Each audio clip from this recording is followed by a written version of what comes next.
Хөдөөжихөн үйлдвэрлэлийн инженерчлэлийн инновац симпозиум амжилттай зохион байгуулагдлаа.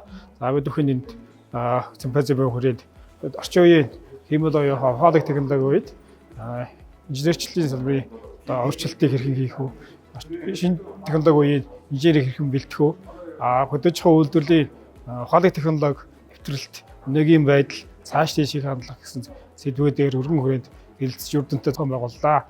Ер нь бол цаашдаа бид хөдөөжихөн сургууль инженери технологийн сургуулийн хувьд хөдөөжихөн үйлдвэрлэлийн инженерийг хоолой технологид суурилсан инженер буюу хоолой технологийн чиглэлээр хөгжүүлэх.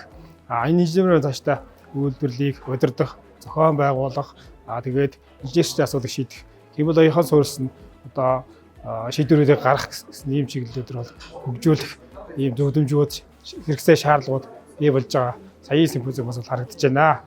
За ингээд өнөөдрийн үйл ажиллагаанд бол ажиллагчдын төлөөлөл, судлаачид, дээрэс нь үйлдвэрлэлийн төлөөлөл оролцож сонирхолтой ихтгэлүүдийг хилцүүлж үйлдвэрлэлээр ажиллагчдын хэрэгцээ шаардлага төгсөгч инженеруудын хэрэгцээ шаардлагыг тодруулсан. Цаашид бидэд хэрхэн яаж хөгжих вэ?